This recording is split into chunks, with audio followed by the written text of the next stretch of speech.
All those in favor of moving the consent calendar, absent items A and E, please say aye. Aye. Aye. So we will now move on to the consent, the two items that were originally on consent calendar, items A and E. And so, Mike, perhaps you could give an overview of where we are with the ARC proposal, the steps remaining to be done, and then the specific items that are listed on our originally on our consent calendar. Sure, happy to. So I'll start with a brief introduction of sort of status of the proposal. I think as the council and community at large are generally aware, the original project proposal known as the Emmerich or Mace Ranch Innovation Center had been under review by the city and was ultimately placed on hold by the application team in 2017. In September of 2017, the City Council at the time took action to certify the environmental impact report for and based upon the proposal that was submitted to the city at that time. Subsequently, the application has been on hold, but in June of this year, the applicant team sort of reemerged and approached and submitted a letter to the city expressing their interest in reinitiating an application. That letter was simply a letter. It was not accompanied with any application materials that we would normally see, like maps and diagrams or any kind of detailed project description. And so the applicant had been in the intervening time working since then to put those materials together. Last week, the city received for the first time since that June letter some actual materials to accompany that letter and their interest by way of the items, all of which that we received are attached to the staff report, which is item E on your council packet tonight. So you are seeing the materials basically at the same time that we as staff are seeing them, that the community at large is seeing all those same materials. So out of an abundance of interest in making sure everyone's seeing everything at the same time, we included those materials as an attachment for reference. The items that, I'll highlight a couple points of their application proposal. One is that it is looking at largely the same land area, approximately 185 acres, and it is also, in this case, not proposing inclusion of the city's 25 acres, which is at the north, what would be associated with the northwest corner of the previous proposal. They are proposing that there be an ag conservation easement over a portion of that city property to help serve as the agricultural buffer to their proposed development. It's still approximately 2.6 million square feet total of office R&D space and some other ancillary uses. And also in their proposal is up to 850 dwelling units of housing on site. So and other information and details are included in, like I said, in those attachments. We are therefore, just having received those materials last week, in the very initial throes of starting a process of undertaking analysis and review of that proposal. And so the actions that we're requesting of the council tonight are twofold. With item E, what we're asking of the council is only this, and that is to appoint a council subcommittee. In this case, the recommendation is for Mayor Pro Tem Partita and Councilmember Carson to serve as a council subcommittee that would work with staff on things like economic analysis, be a sounding board for things like development agreement discussions that would normally ensue as part of an application review like this. It so happens that same subcommittee, those same members are also on our finance subcommittee and liaisons to our finance and budget commission. So there's some matters of overlap there. The application itself, and then with item A on your consent calendar, the request there is to authorize entering into a contract with EPS, or Economic Planning Systems, which is a consultant that we've used before and that we in fact used on the Emmerich, the original application proposal a few years ago, to undertake economic analysis, economic and fiscal analysis of the project proposal. Again, that would be the city's consultant and embarking on a key, what we believe would be a key element of project analysis and review that we'd want to undertake. It's anticipated that that analysis would take approximately 3 months to prepare. So we want the council, we're looking for the council authorization to enter into a contract. That would be, of course, paid for by fees paid by the applicant, not by the city. Although it would be a contract with the city and under the city's control and purview. So with that, I will note that with respect to the application review, we are literally at the very beginning stages of things. There would need to be analysis done. We have not reached any conclusions as to the appropriate CEQA mechanism or documentation that might be required moving forward. That's part of the analysis process that happens. And we, of course, would be going to city commissions, undertaking public hearings, community outreach on the proposal. We, since we're in the very early throes, haven't mapped those out yet in terms of a timeline just yet, but we would be over the coming weeks and months. So with that, I'll be happy to answer any questions that you might have. So just to clarify, from what I understand in reading the staff in our agenda packet earlier and what you've just said, what we're talking about doing tonight is to hire somebody to analyze the economic and financial aspects about the proposal, in addition to appoint a subcommittee of the council to work with the staff to be more involved at the beginning of this process to better understand sort of what the project is and isn't.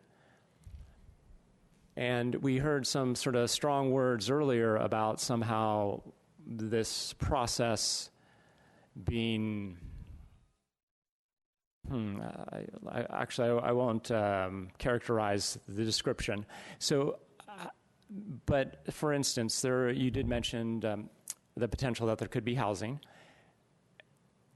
Even though the proposal does have housing, we as a council are not required to approve the project at all. We're not required to approve the project with or without housing. There are no constraints on us at this point. And so, but just the housing aspect, that would imply that would go before the Social Services Commission to address the adequacy of any affordable housing program, which our city ordinance requires that any housing development have that. At the minimum, we would be having the proposal go before the Open Space and Habitat Commission, as well as the Planning Commission. Are there any other commissions that you envision would be involved in this process? Yeah, certainly I think the Finance and Budget Commission, given the economic and fiscal analyses as well. But in addition to all the ones that you mentioned, there may be components that we would want to seek input from others as well. Yeah, so I can imagine in the original proposal there were some concerns about transportation adequacy. So bicycle transportation, street safety would be another commission that this would go before. So anyway, before we open it up to public comment, just a second, Dan.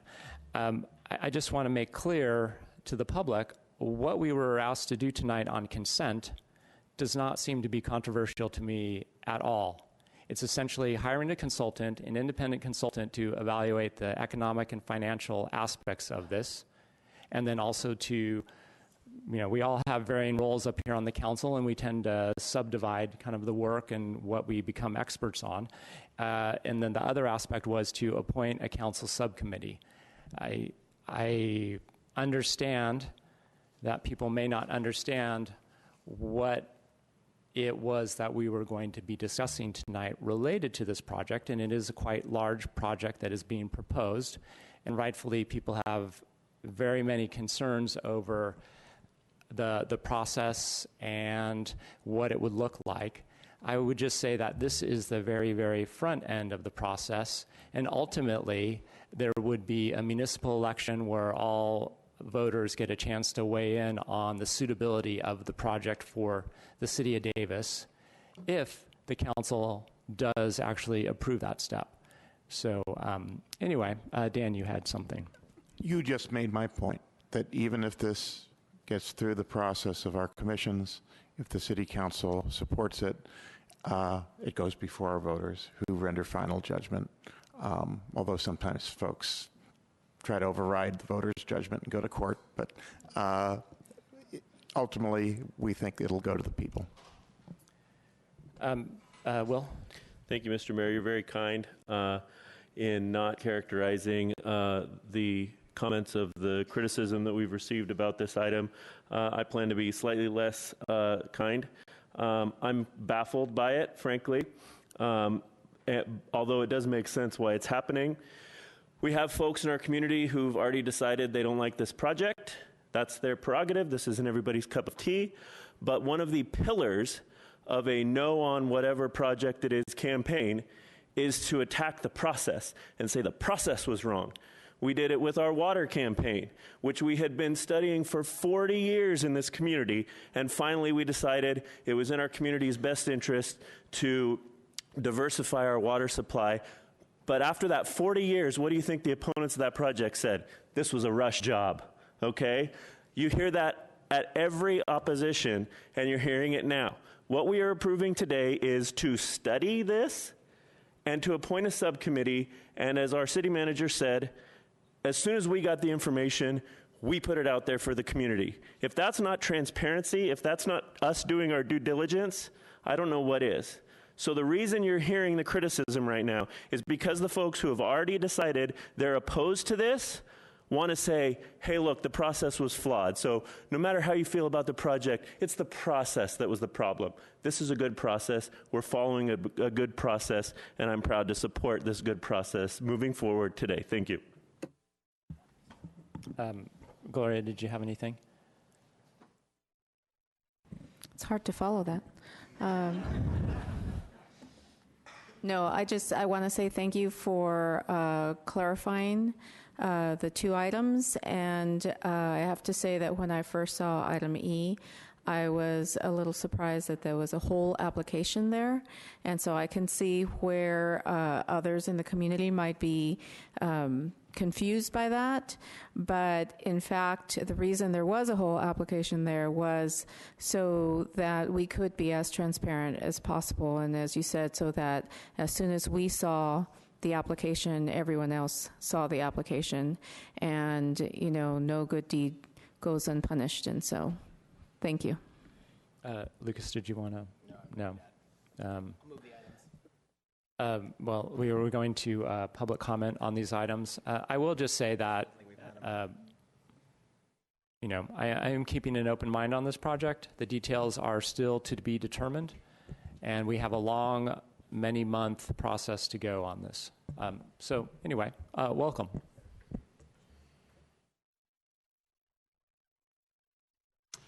Good evening, Mayor Lee, City Council members, City staff. My name is Joe D'Annunzio, and I'm here this evening representing the Davis Chamber of Commerce. I want to speak briefly in support of you moving forward with both items A and E. We at the Chamber and representing the board are in support of doing an analysis of this project to be thoughtful, fair, open, and transparent, and looking at its potential impact on our community. We very eagerly endorse this process and hope that the city takes it very seriously and moves forward with it. Thank you very much. Thank you. Welcome. Thank you. Hi, Roberta Milstein again. I do have a specific question actually about item A, and I wrote this to you in my email, that as part of item A, there's a proposed resolution, and it notes that an environmental impact report was certified for the previous proposal, but that the Department of Community Development and Sustainability has determined that should be an update to the certified EIR is warranted prior to the project moving forward for entitlements. And when I sent that email out, I got a response from staff member Ashvini saying that this item has nothing to do with CEQA. So I want to know why the resolution makes a reference to the EIR if this has nothing to do with CEQA. So Yes, I'm sorry, Will, but there is a reason why we're here, and that was unclear, and the response I got did not clear it up. So I'm hoping that before you vote on it, you get clarity on that item. Maybe it's got nothing to do with it, but then why is it part of the resolution?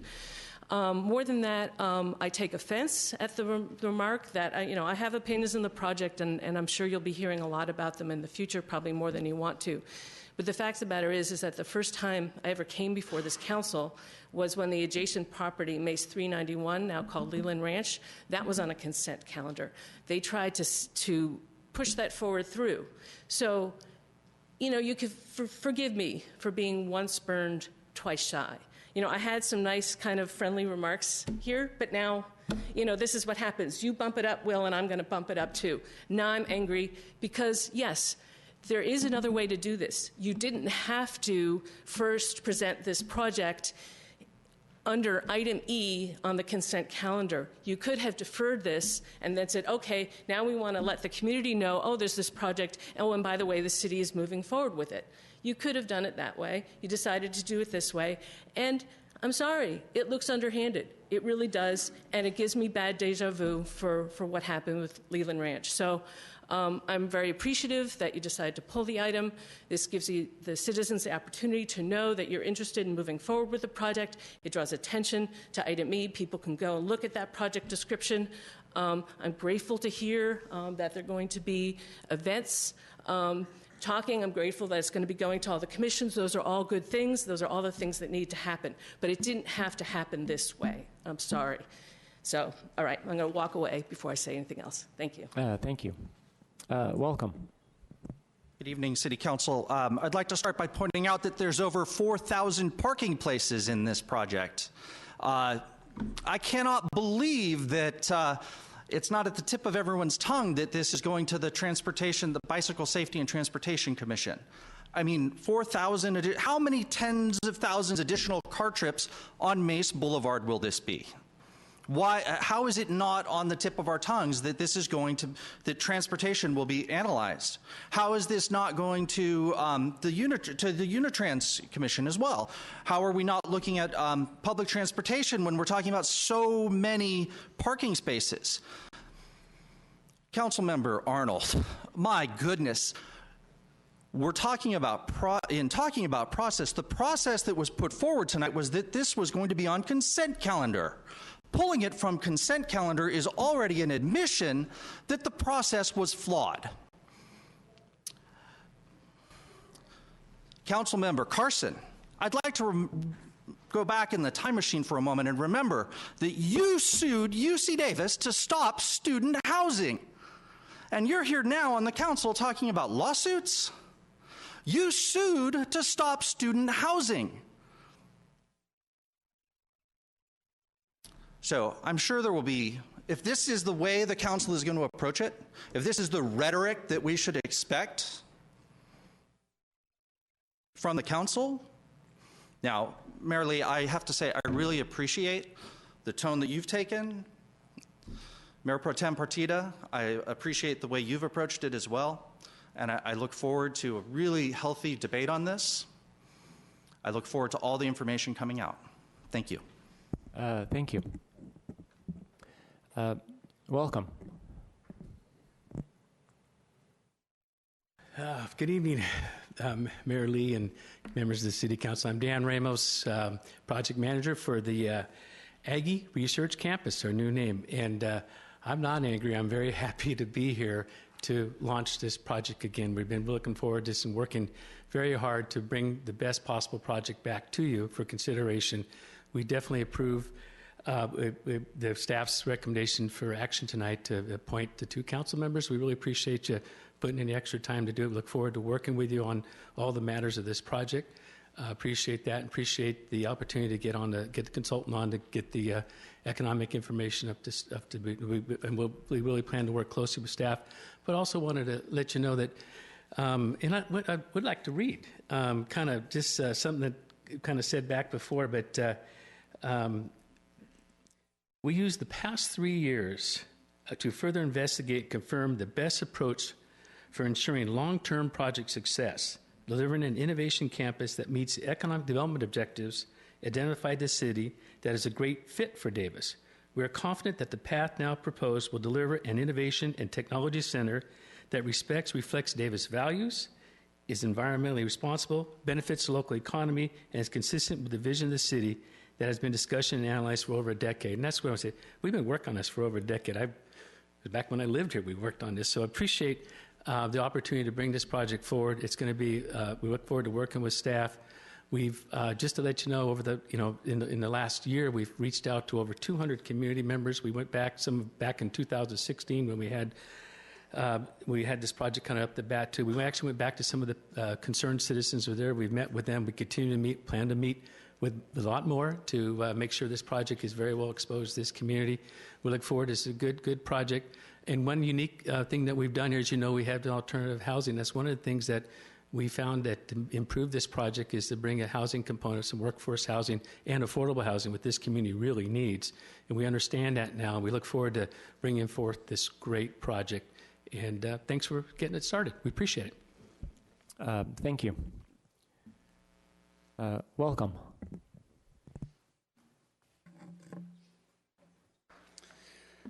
Good evening, members of the Davis City Council. My name is Amy Haug, and I'm here tonight to express my support for the Aggie Research Campus. As a mother of 2 Davis students, an engineer, and someone who is very active in the Davis community, I think the Aggie Research Campus is a tremendous opportunity for the city of Davis and the larger region. I've seen firsthand the benefits of an innovation center can bring to a university town. After graduating from college in Michigan with a degree in chemical engineering, my first job was in R&D of some of the very early biodegradable and compostable plastics.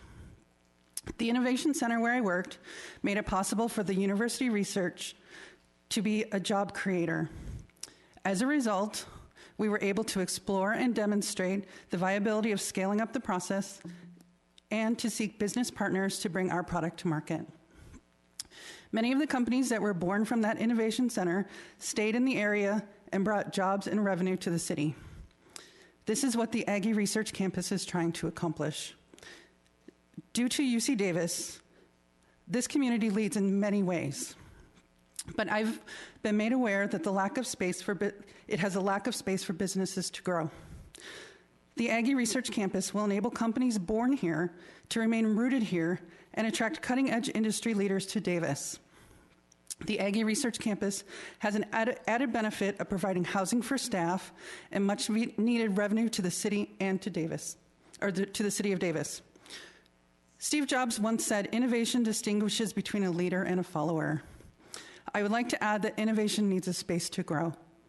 The Aggie Research Campus will provide innovation born in Davis to stay in this area. And for this reason and many others, I support the Aggie Research Campus. Thank you for your consideration. Thank you.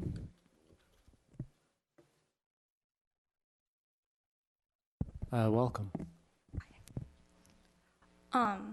My name is Brooke Pritchard, and I'm the president of Davis College Democrats. I'm also a student at UC Davis, and this is going to be my last year. But hopefully, I'm going to be able to remain as a resident of Davis for years to come. Unfortunately, however, there are not a lot of opportunities for me in Davis as an upcoming professional. Brain drain in Davis is a very real factor in our terms of understanding whether or not we're going to live in Davis. A lot of my friends who came today can attest to this fact, friends who are also in STEM majors. Now, I've lived in a small town as well, a town in North Carolina. There's plenty of rural areas, but also there's plenty of research areas for us as well. And this small town feel remained, but also its economy was invigorated because the town supported its future with housing and research, much like the Aggie Research Campus. So I'm asking you today to continue this process for the sake of Davis's future and for me to be able to continue to live in a community that I support, I love, and I can see the future coming to a really bright end. Thank you. Thank you.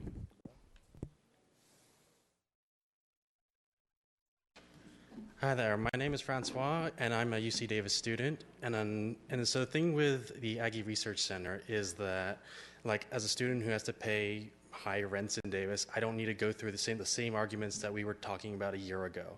Of course, any project that increases housing availability for students, as well as increased jobs here in Davis, should absolutely be considered. So I ask for the speedy passage of this item. Thank you. Thank you. Welcome. Hello, my name is Gwen Coder. I'm the External Vice President of the Graduate Student Association at UC Davis. I am sure I need to remind no one on this council that Davis currently has a less than 1% vacancy rate. Housing is desperately needed. And one thing that I personally think is a reason to support the Aggie Research Campus is that we as graduate students are often bringing what we call a trailing spouse or a family member.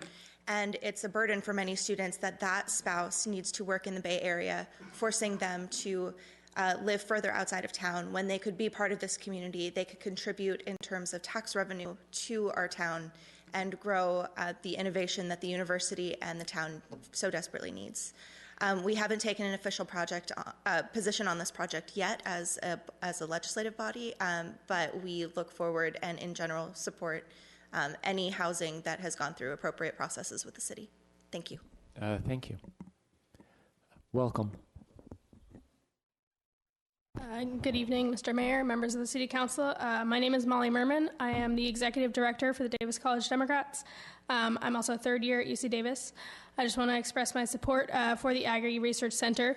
As I'm sure everyone here knows, Davis is facing an unprecedented housing crisis with huge spikes in rent and extremely low vacancies.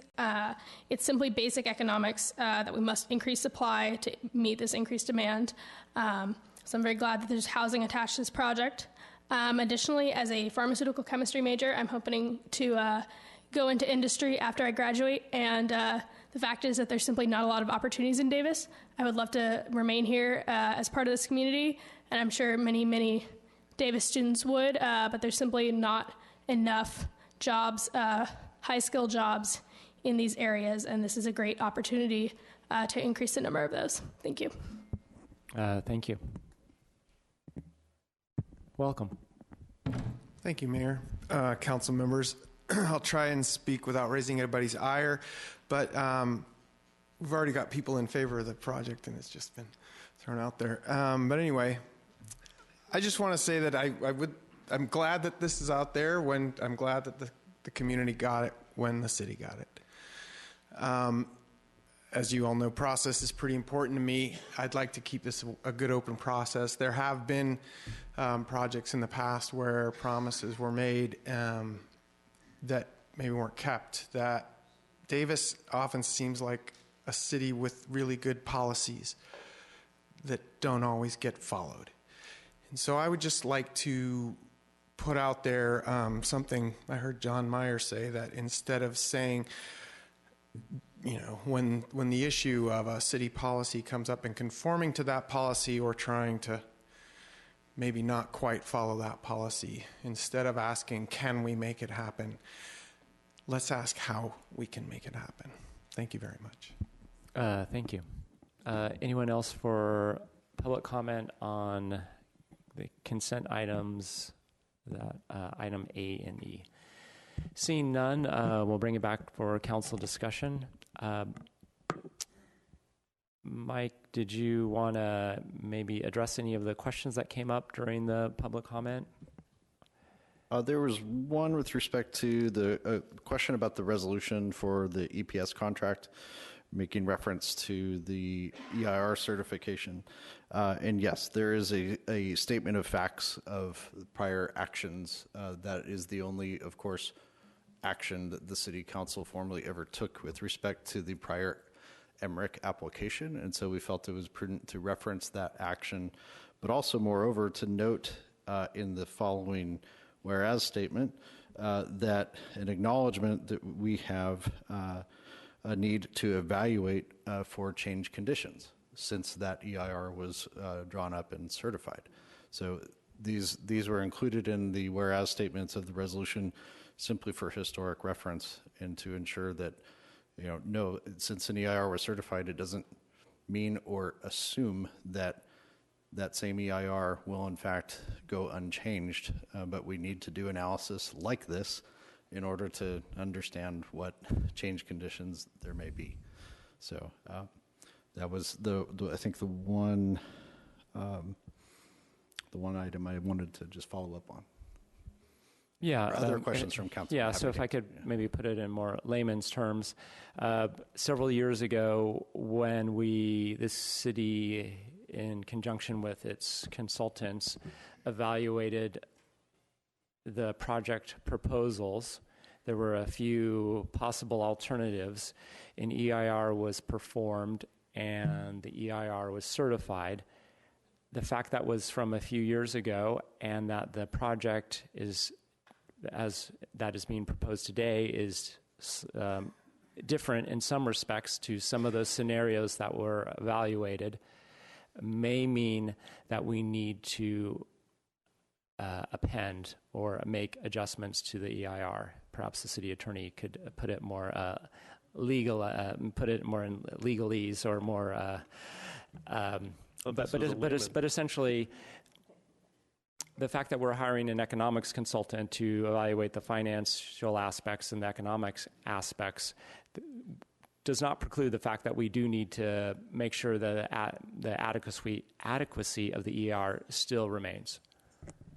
That's correct. And I would just add, for conversation's sake, and full edification, is that typically economic impacts themselves aren't in and of themselves an environmental impact under CEQA, but the analysis here in the economic analysis also includes financial feasibility of the project, and that financial feasibility needs to include consideration of the project mitigation measures that would have been required of the project of the EIR, things like roadway improvements and so forth. And so those become sort of the part of the package of responsibility of the applicant. And so the economic analysis, by way of association, therefore, it does have some ties to that from an economic point of view. Okay, thank you. So any discussion, or are we ready to move item? I should probably say something. So, Colin and Roberta, I'm sorry if I made you feel like I was personally doing anything toward you guys, okay? And if my kids are watching, I probably shouldn't have spoken while I was angered. But I was angered at being told that this government was hiding something from the citizens, when I think that these items are doing the exact opposite for this project. These are about bringing to light. This is more study, more work with the council that will lead to more work with the community. There were some good suggestions made in your public comments. For example, Colin, including the BTSSC. Great suggestion. I think that's a great suggestion. I think they ought to be a part of this. But I don't know why that has to come in the form of a criticism that how could you possibly not think of the BTSSC when maybe it's just a suggestion that, hey, why don't we think of including the BTSSC? So I think that door of tone swings both ways, and so I will promise to do better next time. Thank you. Lucas, did you have something? Yeah, just one quick comment, which would just be that, there's, as is the case for this item, which is just at the beginning of the process, but is the case for pretty much all items that we deal with. There's never a lack of process in this community. That is frankly one of the things that we excel, at least some people probably don't think we excel at it, but that's one of the hallmarks of this community is the engagement in the public process. So to think that there's sort of obfuscation and deceit going on and such is pretty sad. I think I don't really think that that's at all what's going on. We are at the beginning of a process that will be very full of engagement opportunities and at every turn. And, just because there are many city commissions and several were not mentioned this evening and don't necessarily even need to be mentioned, but here, I'll give you one, Natural Resources Commission. That's obviously going to be a commission that this project would be something going forward in front of, because that's a very typical process, and it's what happened previously. So I think that we're never lacking in process in this community, and it is really one of the hallmarks. And so that there's no difference this time around as well. I'll move both items. Second. Dan or Gloria, you okay? Nope. All right. All those in favor, please say aye. Aye.